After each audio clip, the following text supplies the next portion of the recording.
ऐसी बात है कि देखिए हमारे लिए तो हमारे यहाँ कहा जाता है कि अतिथि देवो भव, कि भाई अगर अतिथि दुश्मन भी अतिथि बन के आ जाए तो वो देव तुल्य है और उसका स्वागत किया जाना चाहिए। तो हमारे संस्कारों में ऐसी चीज है कि हम नॉर्मली ऐसा नहीं करते। तो चलिए पाकिस्तान की टीम आई, हमने उनका स्वागत वैसे ही किया जैसे बाकी टीमों का किया हमने। अच्छा लगा, क्योंकि पड़ोसी हैं तो थोड़ा सा ज्यादा अच्छे तरीके से कर दिया कि चलो खुश हो जाए पड़ोसी, कोई बात नहीं। दूसरी चीज, आपने दूसरा जो सवाल पूछा कि एक तरफ पॉलिटिक्स चल रही है, बातचीत नहीं हो रही है, बाकी सारी चीजें हैं, तो इसमें क्या स्पोर्ट्स साथ साथ चलना चाहिए कि नहीं चलना चाहिए? देखिए ये जो इवेंट है ये आईसीसी का इवेंट है, तो हमें इस फर्क को समझना पड़ेगा कि ये कोई बायलैटरल सीरीज नहीं है या कोई बायलैटरल मैच नहीं है। तो हम भी आईसीसी से बाउंड हैं, हमें भी आईसीसी के नियमों को मानना है। तो हम ये आईसीसी के नियम के मुताबिक हम ये नहीं कह सकते कि जी हम पाकिस्तान को नहीं बुलाएंगे या हम पाकिस्तान के साथ मैच नहीं खेलेंगे। देखिए वो तो एकदम एक्सट्रीम हो जाता, अगर इंडिया करना चाहे तो कर देगा, लेकिन फायदा क्या होगा कि फायदा कम होगा और नुकसान ज्यादा होगा, हमें भी उसका नुकसान उठाना पड़ेगा, क्योंकि रूल सबके लिए एक जैसे हैं। तो इस फर्क को समझना बहुत जरूरी है कि ये इवेंट आईसीसी का है। आपको क्या लगता है कि रमीज राजा और ये सारे लोग बड़ा कहते रहे कि नहीं हम भारत नहीं जाएंगे खेलने, और ये आप आईसीसी के टूर्नामेंट को इनकार कर ही नहीं सकते खेलने से। अगर आप एशिया कप में नहीं आते ना, वो एक बार की चल जाता है, या एशिया कप में हम नहीं गए, आप इंडिया से खेलने से मना कर देते तो एक बार की चल भी जाएगा। लेकिन आप अगर आईसीसी के मैचेस को या आईसीसी के टूर्नामेंट को आप नकारते हैं, इनकारते हैं, तो आपके ऊपर एक तो फाइन लगेगा, प्लस उसके कई सारे क्लॉजेज हैं जिससे आपको और पूरी आपकी क्रिकेट को बहुत नुकसान होगा, आपकी कंट्री को नुकसान होगा। तो ये बात समझने वाली जरूरत है कि ये जो इवेंट है ये आईसीसी का है, ये इंडिया का इवेंट नहीं है, इंडिया इसे होस्ट कर रहा है, तो इसलिए हमें खेलना पड़ रहा है। तो कोई बात नहीं, हम खेल लेंगे, लेकिन बायलैटरल सीरीज नहीं है, बायलैटरल सीरीज नहीं होगी, ये ध्यान रखिएगा। बिल्कुल ऐसा ही है, लेकिन कहीं आपको लगता है कि इसी क्रिकेट का को देखते हुए जो है कुछ हालात बेहतर होंगे? और ठीक है, पाकिस्तान से बहुत गलतियां हुई हैं, मैं बिल्कुल एक्सेप्ट करती हूँ, लेकिन कुछ कोशिश तो करनी चाहिए कि मामला ठीक हो, और पाकिस्तान भी अपनी तरफ से कोशिश करे और हिंदुस्तान भी अपनी तरफ से कोशिश करे कि दोनों के जो टर्म्स हो बेहतर हो। वैसे भी कई और ऐसी जगहें हैं या कई और बॉर्डर्स ऐसे हैं जहां पर ऑलरेडी आपको भी और हमें भी जो है वो टेंशन का सामना है, चाहे वो चाइना हो, आपके लिए तो अब कनाडा भी है, हमारे लिए अफगानिस्तान है। तो ऐसा बेहतर नहीं है कि कम से कम दो लोग तो आपस में थोड़ा सा सुकून से रहें? नहीं, कनाडा का बॉर्डर तो खैर हमारे से नहीं लगता है, बहुत दूर नहीं, है। बॉर्डर नहीं है, लेकिन अफगानिस्तान का टेंशन है। बॉर्डर आपसे लगता है। नहीं, मैंने चलिए, वो तो टेंशन लगी रहेगी, टेंशन लगी मैंने ये रहेगी। बोली क्या कि कनाडा का नहीं बॉर्डर नहीं, लगता है, मैंने टेंशन बॉर्डर उसका। मैं तो इमरान खान के सेंस में कह रहा था कि जापान और जर्मनी एक साथ लगते हैं। उस सेंस में मैंने बात कही, मैंने बिल्कुल आपको बिल्कुल। नहीं कहा। मैंने आपको, हाँ टेंशन है, कनाडा के साथ बिल्कुल टेंशन है, और आगे भी टेंशन रहेगी, बढ़ेगी भी। देखिए आपने जो बात कही ना, अब आपके पीसीबी के चेयरमैन है ज़का अशरफ, और उनका एक वीडियो बयान है कि भारत तो हमारा जी एनिमी मुल्क है, दुश्मन देश है। तो देखिए उस तरफ से भी बयान है कि दुश्मन देश है, और हमारे किसी बीसीसीआई के चेयरमैन ने कभी ऐसा बयान नहीं दिया हुआ कि पाकिस्तान हमारा दुश्मन मुल्क है। ठीक है, तो ये एक, मैं कहता हूं कि ये ना, जो आपने कही कि खिड़की खुली होनी चाहिए, बातचीत का एक वो होना चाहिए, कोशिशें की जा रही हैं, कोशिशें नजर आनी चाहिए आरजू जी। अगर कोशिशें हो रही हैं ना, तो कोशिशें नजर आनी चाहिए। ऐसा नहीं हो सकता कि पीसीबी चेयरमैन एक तरफ कहें कि भारत हमारा दुश्मन देश है और फिर हम दोस्ती का हाथ बढ़ा लें, ऐसा नहीं हो सकता। या जो कोशिशें होती आई हैं, जब भी हाथ बढ़ाए गए हैं तब हमें नुकसान नहीं हुआ है, वो चाहे अटल बिहारी वाजपेयी बस लेकर गए हों तो करगिल हो गया, मोदी जी उधर गए हों तो उरी और पठानकोट टाइप की चीजें हो गई, पुलवामा हो गया, बहुत सारी चीजें हैं। अभी भी चीजें रुकी नहीं है, और मैं अभी भी कह रहा हूं कि अगर पाकिस्तान की आर्थिक स्थिति अच्छी होती ना, तो ना बॉर्डर पर सीज फायर होता, और ना थोड़ी बहुत जो कमी आई है घटनाओं में, वो घटनाएं कम हो रही थी, बल्कि बढ़ रही होती। अभी सिर्फ इसलिए ये चीजें कम हुई हैं क्योंकि पाकिस्तान के पास पैसा नहीं है। नहीं तो आरजू जी, मैं गारंटी दे रहा हूं कि जिस दिन पाकिस्तान के हालात ठीक हो जाएंगे, इकोनॉमिक कंडीशंस ठीक हो जाएंगी, आप फिर देखिएगा प्रॉब्लम्स बढ़ने वाली। और प्रॉब्लम बढ़ाता कौन है? जाहिर सी बात है कि पाकिस्तान बढ़ाता है प्रॉब्लम। पाकिस्तान नहीं, मेरे ख्याल है पाकिस्तान की एस्टेब्लिशमेंट और एजेंसीज की तरफ आपका इशारा है। पाकिस्तान का हर सिटीजन तो ऐसा नहीं चाहता, लेकिन साथ साथ आलोक जी ये बात भी है कि इस वक्त जो हालत चली है पिछले 2-3 साल से, एजेंसीज को आपने देखा है, आपने आर्मी की हालत देखी है, जिस तरह से इमरान खान के बाद से इनको बुरा भला कहा जा रहा है और लोग बहुत सी बातों को समझ रहे हैं, वो देखते हुए आपको लगता नहीं कि ये अपना जो पहले इनकी जो रविश रही है, पहले जो कुछ ये करते रहे, उससे ये थोड़ा पीछे हटेंगे और इस चीज को अब कम होता हुआ देखेंगे? मतलब ये जो बार बार भारत के साथ छेड़खानी करना या वहां पे जो कुछ गड़बड़ होती थी या की जाती थी, उससे इन्हें पीछे हटना पड़ेगा, क्योंकि अब पब्लिक समझ चुकी है ना इमरान खान जब से अरेस्ट हुए, बल्कि पहले से। देखिए आजू जी, पब्लिक के समझने से और नहीं समझने से कोई फर्क नहीं पड़ता, क्योंकि मुल्क को चला कौन रहा है? मुल्क को आपकी स्टेब्लिशमेंट चला रही है।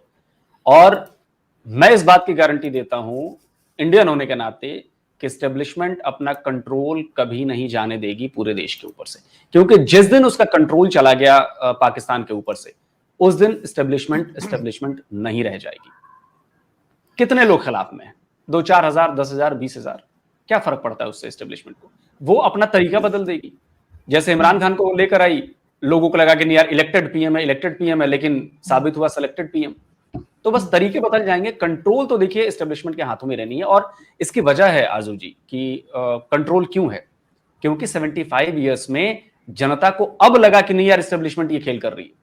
अगर वो शुरू से उसको पता होता, उसको समझना चाहिए था, समझने दिया नहीं गया ना, तो अगर शुरू से उसने जवाबदेही तय की होती, सवाल पूछे होते, तो आज हालत ऐसी नहीं होती। तो 75 ईयर्स, 76 ईयर्स में आपने एस्टेब्लिशमेंट को इतना मजबूत कर दिया है कि अब उसकी टक्कर का आम जनता तो छोड़ दीजिए, पॉलिटिकल आपकी एलीट भी उससे टक्कर नहीं ले सकती, नहीं ले सकती, नहीं ले सकती। नहीं, बिल्कुल ऐसा है, लेकिन बहरहाल इस किस्म की बातें जो इस वक्त पाकिस्तान में लोग कर रहे हैं, एक जिसे कहते हैं आम आदमी, जो सड़क चलता हुआ आम आदमी है या जो सब्जी बेच रहा है या छोटे मोटे कारोबार कर रहा है, उससे हम जिस किस्म की बातें सुनते हैं एजेंसीज के बारे में या आर्मी के बारे में, वो हमने पहले नहीं देखी। जीएचक्यू पे जिस तरह अटैक हुआ, कोई सोच भी नहीं सकता था कि कोई आसपास भी जा सकता है। मैं बिल्कुल मान रही हूँ कि अभी भी उन्हीं का होल्ड है, और इसी वजह से इमरान खान को जो लाए थे, उस वक्त भी कहा जा रहा था कि इमरान खान को भी, बल्कि इससे पहले भी जितने प्राइम मिनिस्टर आए उनके बारे में यही कहा गया है और बताया, सबको पता है कि उनको भी जो है वो एस्टेब्लिशमेंट ही लाती थी। लेकिन इस वक्त जो बदलाव है वो ये नहीं कि बड़े शहर, आपको छोटे शहरों में भी आप चले जाए ना, तो आपको लोग इन्हीं को बुरा भला कहते हुए दिखाई देंगे, जो पहले नहीं था। पहले तो ये था जी बड़ा इन्होंने हमें बचा के रखा है भारत से और दूसरी कंट्री से, पता नहीं क्या क्या, लेकिन वो चेंज है। मगर फिर भी नवाज शरीफ भी वापस आ रहे हैं, 21 अक्टूबर को कहा जा रहा है, और अगला यही लग रहा है कि नेक्स्ट प्राइम मिनिस्टर उन्हीं को बनाया जाएगा। हालांकि मेरा पहले ख्याल था कि शायद बिलावल की कोई लॉटरी निकल आएगी। तो नवाज शरीफ के आने से भी आपको नहीं लग रहा कि हिंदुस्तान पाकिस्तान की बात हो पाएगी? मुझे तो बड़ा मुश्किल लग रहा है, क्योंकि जैसा माहौल है होगा नहीं। देखिए अभी सबसे बड़ी प्रायोरिटी जो आपके लिए है ना, इलेक्शन कराना, और इलेक्शन कराने के पैसे आपके पास नहीं है। पहली बात आपने कही कि आम आवाम में हो रहा है। अच्छा, ये जो 9 मई को हुआ था ना वो हादसा, जी जी जी 9 मई को हुआ था ना जी, उसमें जो लोग पकड़े गए उन पर कार्रवाई कौन कर रहा है?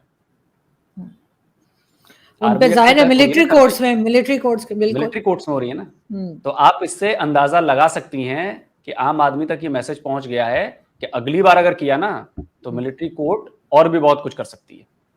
क्यों पुलिस के पास मामला नहीं गया, क्यों नहीं गया? दूसरी बात आपने कही कि जी जीएचक्यू पर अटैक हो गया या लाहौर कोर कमांडर पे अटैक हो गया घर पे। ये सिर्फ पॉलिटिकल चीज नहीं थी, आर्मी को भी अपने अंदर के गुटों में स्कोर सेटल करना था।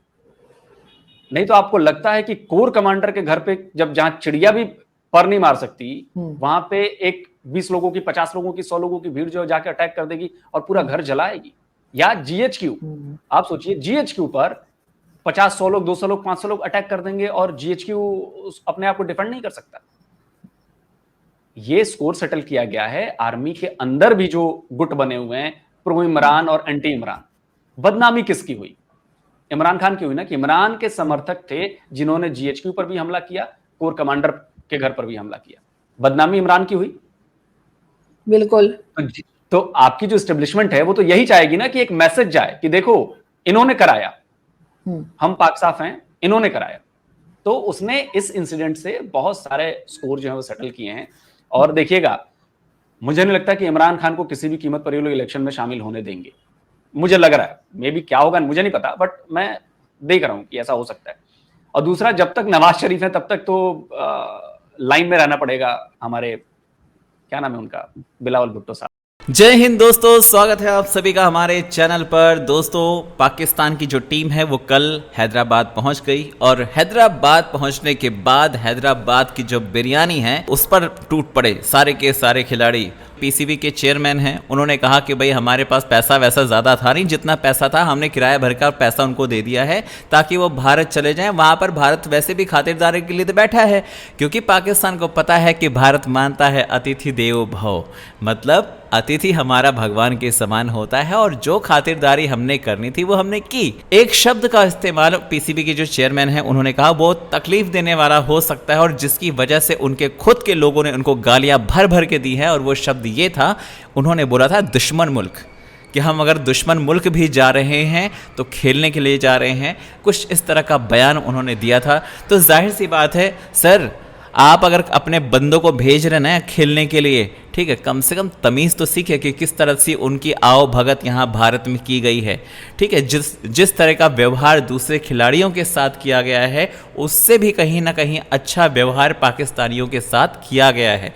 पहली बात। दूसरी बात है, भारत देश के लोगों का प्रेम भी देखिए। देश की बात नहीं कर रहा हूँ, खेल प्रेमी जो हैं वो कहीं ना कहीं पाकिस्तानियों का हौसला अफजाई करने के लिए, उनके स्वागत के लिए एयरपोर्ट समेत पूरे रास्ते में भी खड़े रहे, जिसकी वजह से पाकिस्तानियों को भी लगा होगा वाह, ऐसी तो उम्मीद हमें भारत के साथ नहीं थी, क्योंकि हम तो भारत को गाली देते हैं, तो हम भारत जाएंगे तो वहाँ पे भी हमारी कुटाई होगी। लेकिन ऐसा कुछ भी नहीं हुआ है। ये भारत है, ये पाकिस्तान नहीं है। यहाँ पर अतिथियों का भरपूर सम्मान होता है। खैर, कप्तान बाबर आजम, गेंदबाज जो है शाहिन शाह अफरीदी, उन्होंने सोशल मीडिया पर पोस्ट लिखकर भारतीय फैंस का धन्यवाद कहा कि भाई आपने बहुत अच्छी मेहमान नवाजी की है, हैदराबाद बिरयानी भर के खिलाई है, काफ़ी दिनों से हमने खाई नहीं थी, बहुत अच्छे से हमारा पेट भरा है। तो पाकिस्तानियों, तुम्हारे टीम को कोई प्रॉब्लम यहाँ नहीं होने वाली। हाँ, हो सकता है आप लोगों को बेचैनी हो रही होगी, तो हम कोशिश करेंगे कि जल्द से जल्द लीग मैचों के दौरान ही तुम्हारी टीम को तुम्हारे घर वापस भेज दें। तो तुम्हारी टेंशन का और तुम्हारी खुशियों का पूरा ख्याल रखते हुए हम जल्द से जल्द उनको भेज देंगे। वीडियो को लाइक कीजिएगा, शेयर कीजिएगा और चैनल पर अगर नए हैं तो चैनल को सब्सक्राइब जरूर कीजिए।